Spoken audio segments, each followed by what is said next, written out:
بسم الله، الحمد لله، والصلاة والسلام على رسول الله وعلى آله وصحبه ومن والاه.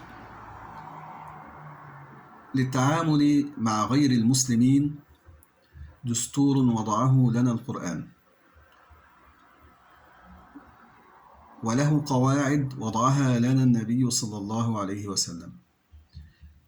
كانت الحلقة الماضية عن دستور المسلمين في تعاملهم مع غير المسلمين، ووقفنا مع آيتين من كتاب الله سبحانه وتعالى. الآية الأولى وهي الآية 8 من سورة الممتحنة: لا ينهاكم الله عن الذين لم يقاتلوكم في الدين ولم يخرجوكم من دياركم أن تبروهم وتقسطوا إليهم إن الله يحب المقسطين. ووقفنا على خطورة الفهم الخاطئ لهذه الآية، ومن ذلك عدم البر وعدم الإحسان لجيراننا غير المسلمين، ووقفنا كذلك على خطورة الفهم للآية التالية اللي هي الآية 9 من سورة الممتحنة: إنما ينهاكم الله عن الذين قاتلوكم في الدين وأخرجوكم من دياركم وظاهروا على إخراجكم أن تولوهم ومن يتولهم فأولئك هم الظالمون. وكذلك أوضحت الأخطار المترتبة على الفهم الخاطئ لهذه الآية، وأوضحت معنى الموالاة المنهي عنها. والحلقة الماضية إخوتي موجودة بفضل الله عز وجل على اليوتيوب ومترجمة باللغة الألمانية، وأسأل الله سبحانه وتعالى أن يجزي كل من ساهم في إخراج هذا العمل وكل من نشره خير الجزاء. أما لقاؤنا اليوم في الحلقة الثانية من سلسلة سماحة الإسلام في التعامل مع الناس، وحلقتنا اليوم بعنوان الإنسانية. الإنسانية هي هذه مجموعة العلاقات التي تضبطها الرحمة والمودة والإحسان بين الناس، كل الناس. أقول وبالله التوفيق. الله سبحانه وتعالى في كتابه وسنة نبيه صلى الله عليه وسلم والسنة النبوية، حينما نستقرئها الأحاديث ونستقرئ آيات القرآن، حينما نطلع عليها ونحصر ذلك، نجد أن القرآن والسنة أي الشرع الإسلامي جعل للتعامل مع المسلمين مع غير المسلمين قواعد 5. القاعدة الأولى الإنسانية، وهو حديثنا اليوم، ثم يتبع ذلك باقي الأركان في حلقات قادمة إن شاء الله، وربما الإنسانية نأخذها في أكثر من حلقة. إذن القاعدة الأولى في التعامل مع الناس الإنسانية، ثم القاعدة الثانية العدل، القاعدة الثالثة الحرية الدينية، التسليم القاعدة الثالثة الحرية الدينية. يبقى إذن الإنسانية الأولى، القاعدة الثانية العدل، القاعدة الثالثة الحرية الدينية، القاعدة الرابعة التسليم بأن اختلاف الناس من حكمة الله ومشيئته، القاعدة الخامسة اليقين بأن حساب الآخرة لله، أي بمعنى أن العبد غير مكلف بمحاسبة الناس على إيمانهم أو كفرهم، إنما هذا لله سبحانه وتعالى. هذه ال5 قواعد سنقف معها في هذه السلسلة المباركة، نسأل الله سبحانه وتعالى أن يتقبل منا. الإنسانية من المصطلحات الجامعة لكل المعاني والمشاعر والعواطف السامية والنبيلة التي تكرس الرحمة في قلوب البشر. يعني تكرس الرحمة، تضع الرحمة أو تنبت الرحمة في قلوب البشر تجاه بعضهم البعض، وهي التي حث عليها الإسلام وأقرتها منظمة الأمم المتحدة، أقرت بعض مبادئها، لكن الإسلام أوسع. الإسلام أقرها كدين تكون لله سبحانه وتعالى. يعني يشترط الإسلام يشترط أن كل فعل من الأفعال التي أمرنا بها الإسلام سواء في القرآن أو السنة وتحقق الإنسانية، كل الأفعال التي تحقق الإنسانية، بل كل أفعال الإنسان يجب أن تكون ابتغاء رضا الله سبحانه وتعالى. يعني اشترط فيها الإخلاص لله، أنا فعلتها لله لأن الله سبحانه وتعالى أمرني أن أحسن للناس. الله سبحانه وتعالى قال: وقولوا للناس حسنا. كل الناس، مسلمين وغيرهم، كلمة عامة، الناس، ليس للمؤمنين ليس للمسلمين. وقولوا للناس حسنا. طيب، القرآن الكريم في المفردات الإنسانية هذه، إذا تكلمنا عن الإنسانية نجد أن مفردات الإنسانية سواء الإنسان، الإنس، الناس، البشر، آدم وهو أصل الإنسانية، أو البشر، أو بني آدم يخاطبه لبني آدم، هذه موجودة في القرآن أكثر من 325 مرة. فالقرآن الكريم رسالة ومنهج للإنسانية كلها، فيه كل ما يحتاجه البشر لإصلاح دينهم ودنياهم. وهذا الكم الهائل دليل على أن المخاطب بهذا القرآن أن هذه الرسالة رسالة عالمية موجهة لكل الناس، موجهة لكل الناس على اختلاف أشكالهم وأجناسهم وأعراقهم. الإنسان خلقه الله سبحانه وتعالى وكرمه.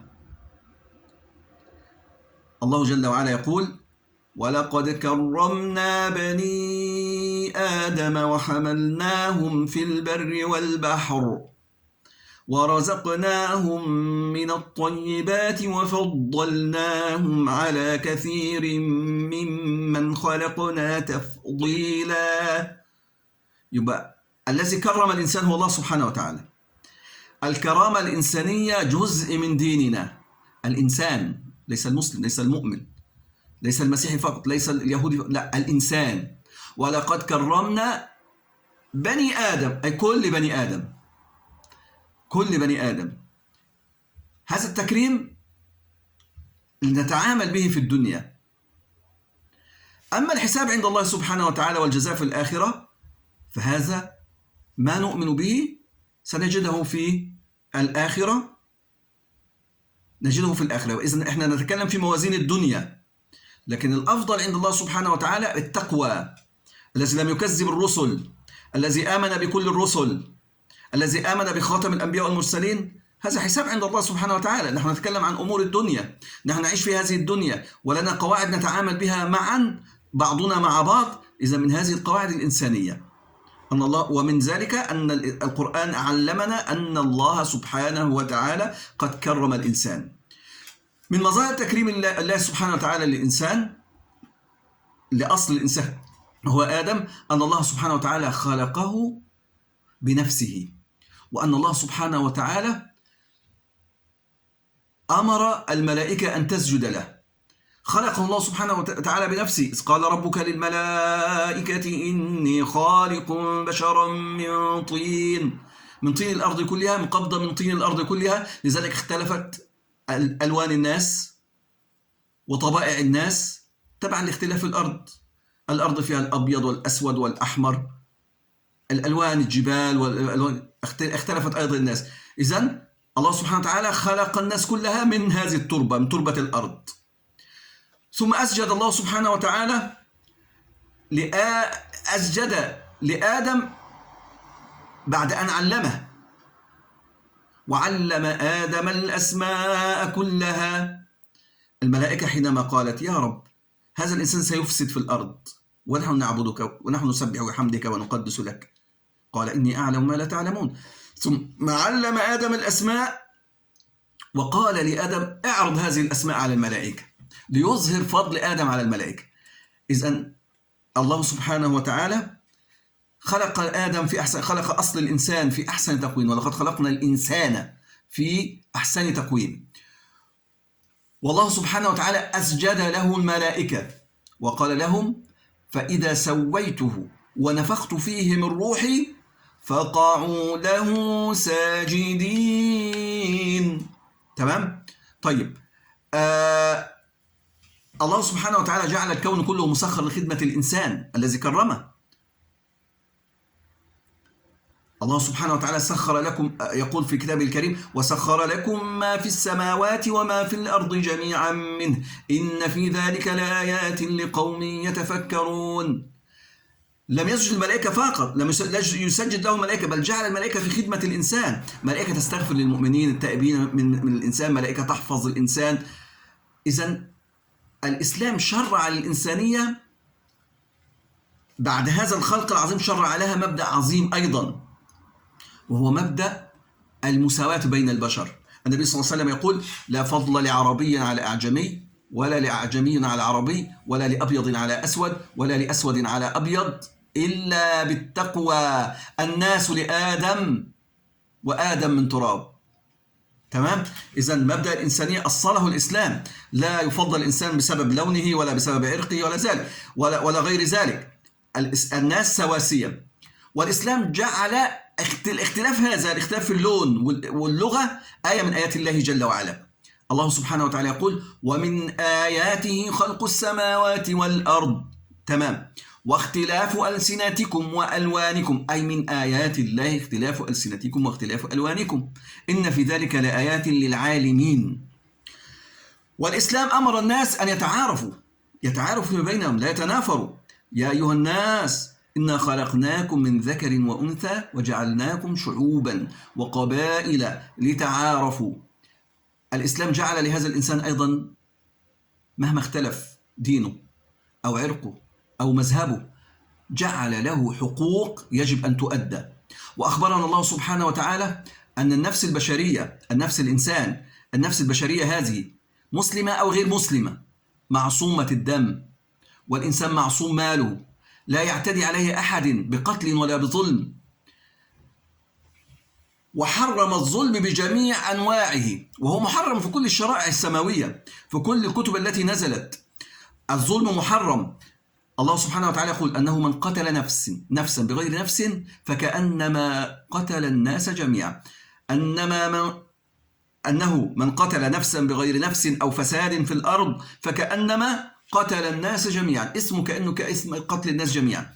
في المقابل النفس البشرية من يحييها له أجر عظيم. ومن أحياها فكأنما أحيا الناس جميعا.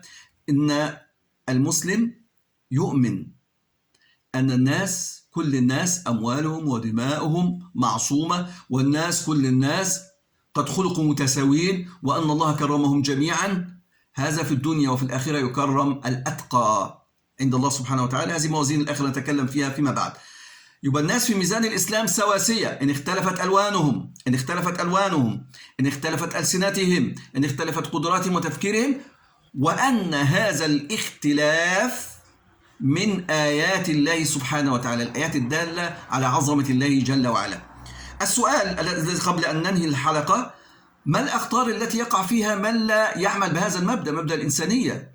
الذي لا يعمل بهذا المبدأ، مبدأ الإنسانية، قد يتهاون في قتل النفس التي حرم الله قتلها، وهذا من أكبر الذنوب. وقد يقع في أقل من ذلك، قد يحتقر بعض البشر، يحتقر بعض خلق الله للونهم، لتفكيرهم، لعرقهم. وهذه أيضا من العصبية الجاهلية كما علمنا الإسلام، لأنه لما عير أحد الصحابة آخر وقال له: يا ابن السوداء، غضب النبي صلى الله عليه وسلم وقال له: أعيرته بأمه إنك امرئ فيك جاهلية.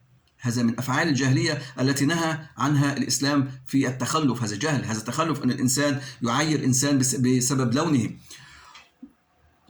ومن هذه الأخطار أيضا التكبر على خلق الله. أنا أرى نفسي عرق غير باقي الناس، أنا أفضل من الناس. الكبر هذا، التكبر على خلق الله عز وجل، هذا لأنه لم يؤمن بأن الناس كلهم سواسية.